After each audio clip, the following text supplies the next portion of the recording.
Hi, yes, my name is Charlotte Murakageme. I'm a student in Bachelor of Arts program with College for America at Southern New Hampshire University. And I'm conducting this interview as part of my academic work. With your consent, I will record this interview and use the information in a street interview video. I'm working on for a Contribute to Society project. The interview will be used to create a street interview video and submitted to College for America so that my project can be evaluated. This recording will be used solely for this purpose.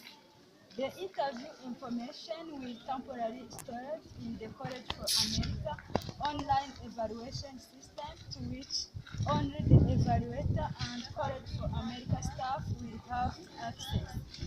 Do you have any questions? No. Yeah. Do you give your consent to be interviewed and recorded?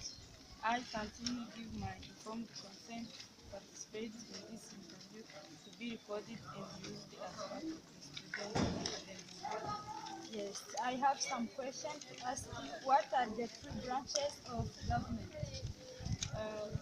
What I remember about that question is that the three branches of government are administrative, judicial, and executive. Yes, the second question, what does each branch do? From that question, I'm not sure, but what I know is that those three branches regulate each other. Yes, continue. The following question is saying that Democrats and Republicans are the major party. Can you name a third party?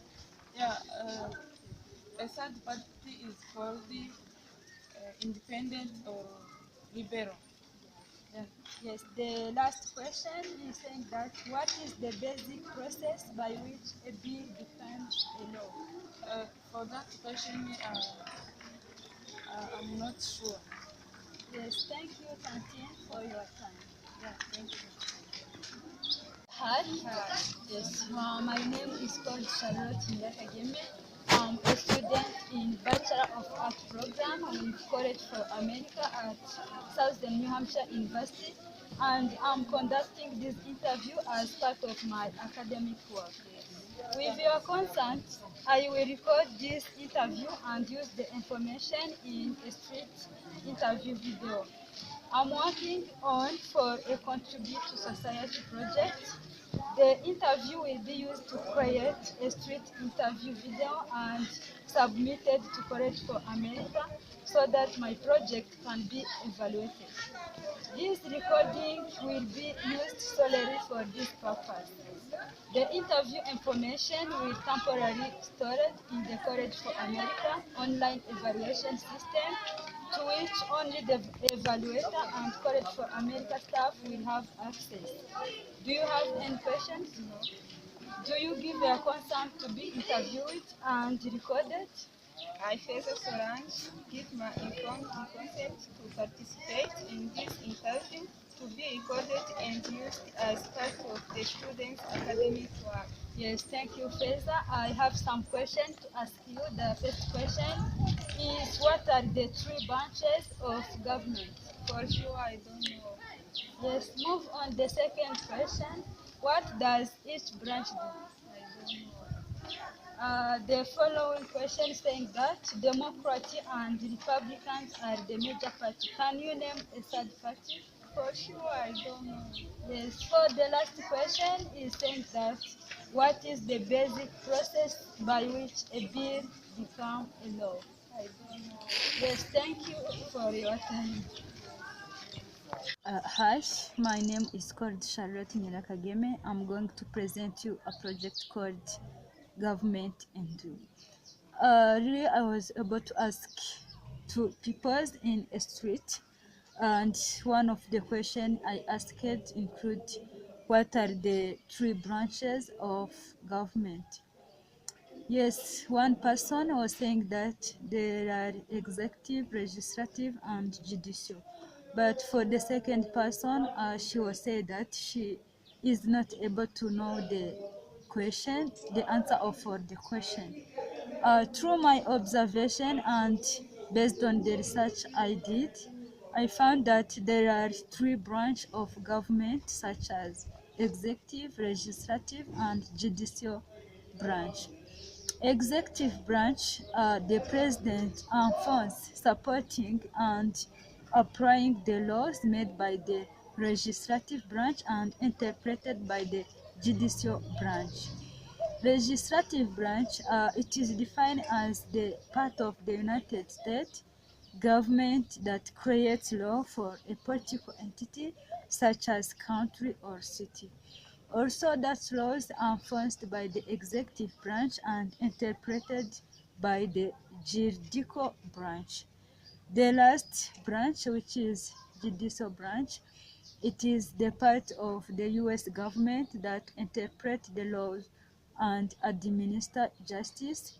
Also, judicial branch is in charge of deciding the meaning of laws, how to apply them to real situation, and whether a law disturbs the rules of the Constitution. Move on the second question. I was able to ask again both peoples, and one of them, the question was saying that what does each branch do? One person was saying that all those branches regulate each other, and the second person was saying that for sure she is not know the answer of that question. For my observation and based on the research I did, I found that executive branch have some responsibility of presidential powers in executive branch, which include being able to reject a proposal for a law, appoint federal posts such as members of government agents, negotiate foreign treaties with other countries. Also, they have responsibility of appoint federal judges, and also pardons or forgiveness for any legal act or law breaking. For legislative branch, some of the responsibility include creation of law, outline of laws, outline the powers of legislative branch, which is divided into two houses, the Senate and the House of Representatives. The last one, which is judicial branch, it has the responsibility, which is has the power to check the executive branch's action to see if they are constitutional. Also, it has the power to interpret all laws. Also, it has the power to be in charge of an impeachment trial. Also, it has the power to make sure a criminal isn't punished too severely. The way those three branches are connected is that firstly, legislative creates law, judicial interprets that law and is in charge of deciding the meaning of laws, how to apply them to your situation, and check if that law will or will not interrupt the rules of the government, the rule of the constitution. Finally, through executive branch, the president enforces, supporting and applying the laws made by the legislative branch and interpreted by the judicial branch. All those process shows the way three branches are connected. Also, how they regulate each other. For judicial checks and balance, the judicial branch has the power to check the executive branch actions to see if they are constitutional. Also, it has the power to interpret laws. The judicial branch has the power to be in charge of an impeachment trial. Also, it can make sure a criminal isn't punished too harshly. Also, for the legislative branch is the part of the government that makes law, but the executive branch gives veto power to the president, allowing the president to keep the legislative branch in check.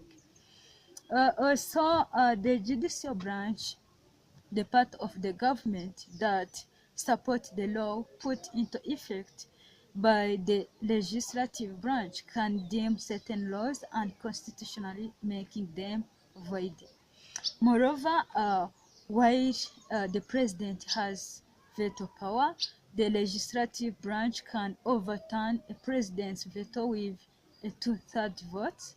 These ensure that the president cannot use his power for personal gain. The executive branch can also declare executive orders, effectively proclaiming how certain laws should be enforced, but the judicial branch can deem these orders to be unconstitutional. However, executive orders are often for the benefit of the country and are considered unconstitutional. For example, President Obama on April 19, 2016, proclaimed an executive order that blocked properly and suspended entry into the United States of all people who were seen to contribute to the current situation in Libya.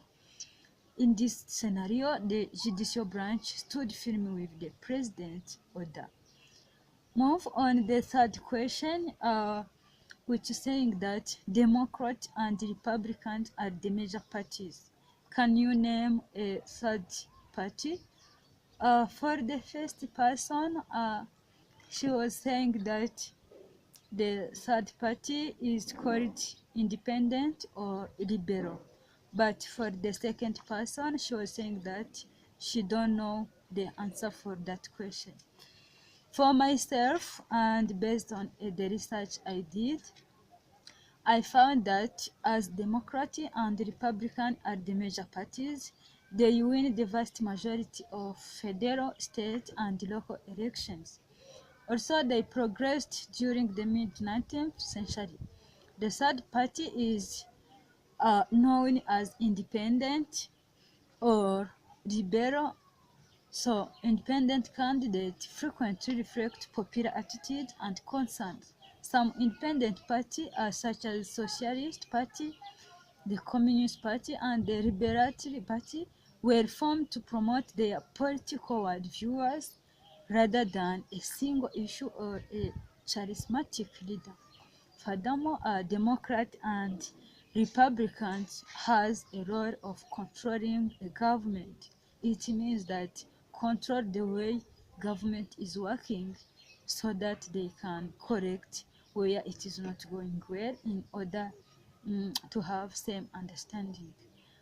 In the US, third party refer to any party other than the major two, which are Democratic and Republican Party at present. Also, third parties are any party other than Democratic and Republican parties. Some barriers to third parties succeed include a winner-take-all election format, ballot access laws, debate rules, and the vast resources of the two major parties. How did the two-party system start? What impact do third parties have on national politics? I found that a third party could change the state's winner in one of these states, but by gaining enough votes that would have otherwise gone to a major party. This election holds a unique opportunity for independent and third-party candidates to gain popularity. These parties tend to be much more ideological than their counterparts from the Democratic or Republican Party. Also, third-party candidates really win election in America campaign. It can shift national attention to particular issue. Also, third-party candidates can take votes away from major political party candidates, influencing the outcome of election, or those are the impact to third party, which is called independent or liberal. Move on the last question, which is saying that what is the basic process by which a bill became a law? So for the first question, she was saying that really, she is not able to know the answer of this question. Also, for the second person, she said that she don't know the answer for the question. But based on the research I did, I found that there are four basic processes by which a bill becomes a law, such as a member of Congress introduce a bill. So here, when a senator or representative introduces a bill, it is sent to the clerk of the Senate or House, who gives it a number and title. Next, the bill goes to the appropriate committee. The second basic process is committees review and vote on the bill. Committees specialize in different areas such as foreign relations or agriculture and are made up of small groups of senators or representatives. Another basic process, for the committees review and vote on the bill. Also, the committee may reject the bill and table it, meaning it is never discussed again, or it may hold hearing to listen to facts and opinions, make change in the bill, and cast vote. If most committee members vote in favor of the bill, it is sent back to the Senate and the House for debate. The third basic process is called the Senate and the House debate and vote on the bill. Separately, the Senate and the House debate the bill, offer amendment, and cast votes. If the bill is defeated in either the Senate or the House, the bill dies. Sometimes the bill goes before all of Congress for a vote. If a majority of both the Senate and the House vote for the bill, it goes to the President for approval.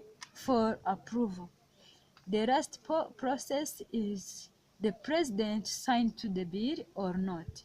Of course, the President has the power to sign to the bill or not. If the President approve the bill and sign it, directly the bill become a law. However, if the President dislikes, he can reject the bill by refusing to sign it. In that case, the bill can't become a law because the President didn't give approval to the bill. In that case, he can't sign it, and the bill can't become a bill. Can't become a law. So this is the end of my presentation. Thank you so much.